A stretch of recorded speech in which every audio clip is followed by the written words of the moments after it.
What's up, everybody? Welcome to Faith Feeders TV, where we encourage you to feed your faith and starve your doubts. We're continuing our daily reading from the Bible. We're doing the book of Proverbs. Proverbs has 31 chapters. You can read one chapter. Like today is the 22nd. We're going to read Proverbs chapter 22 tomorrow, Proverbs 23.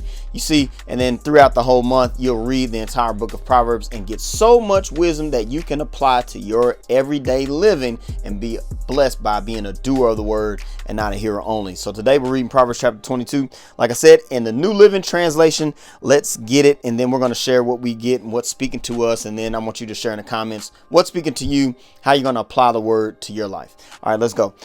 Choose a good reputation over great riches. Being held in high esteem is better than silver or gold. The rich and the poor have this in common. The Lord made them both. A prudent person foresees danger and takes precautions. The simpleton goes blindly on and suffers the consequences.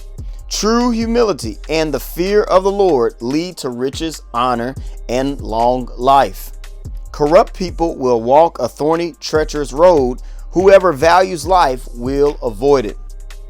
Direct your children onto the right path, and when they are older, they will not leave it. Just as the rich rule over the poor, so the borrower is servant to the lender. Those who plant injustice will harvest disaster, and their reign of terror will come to an end. Blessed are those who are generous, because they feed the poor. Throw out the mocker, and fighting goes too.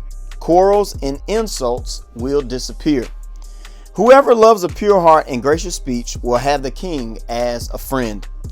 The Lord preserves those with knowledge, but he ruins the plans of the treacherous. The lazy person claims, "There's a lion out there. If I go outside, I might be killed." The mouth of an immoral woman is a dangerous trap. Those who make the Lord angry will fall into it. The youngster's heart is filled with foolishness, but physical discipline will drive it far away. A person who gets ahead by oppressing the poor or by showering gifts on the rich will end in poverty.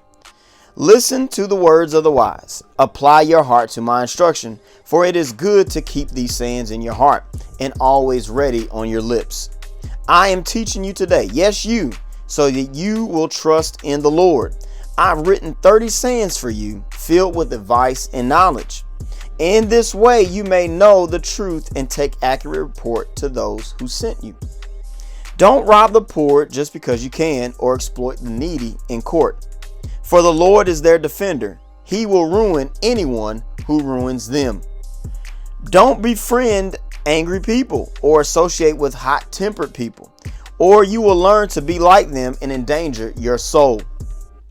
Don't agree to guarantee another person's debt or put up security for someone else.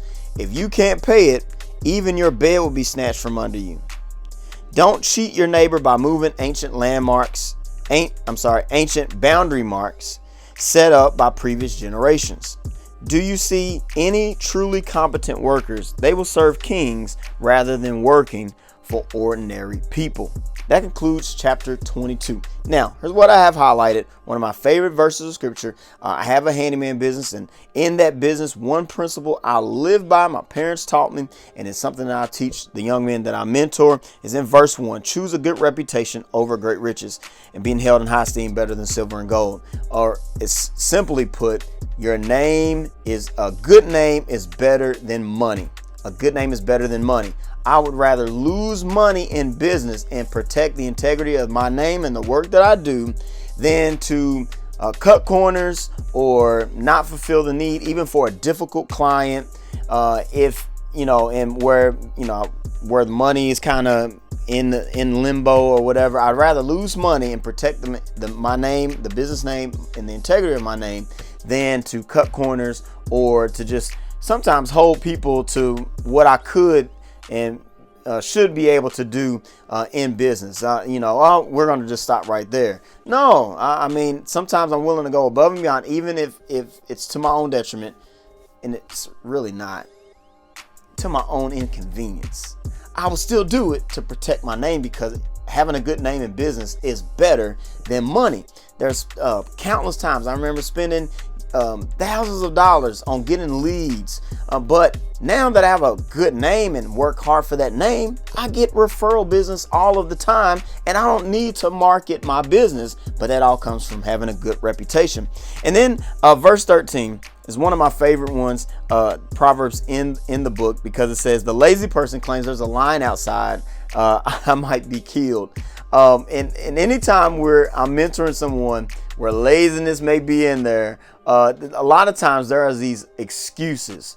But what that means for me, because sometimes we may say, well, I'm not lazy, I work hard. However, sometimes we're lazy to do those other things. You know, God's telling us to do that or this. And some of our excuses are not going to amount to a hill of beans. Just like it sounds crazy. I can't go to work, I might be killed by a lion. Or we say, I can't do that, I have to do it tomorrow because I'm just so tired. What excuses are we making to avoid doing what we know we need to do? Whatever it is, it's not going to stand when we stand before the judgment seat of Christ. And so it's to our best interest that we do what we are supposed to do and be diligent in that work. Hope you got something out of that. Share in the comments what you did get after reading Proverbs 22. Remember to feed your faith, starve your doubts, for we walk by faith, not by sight. That's what pleases God. Be blessed, and we'll see you soon.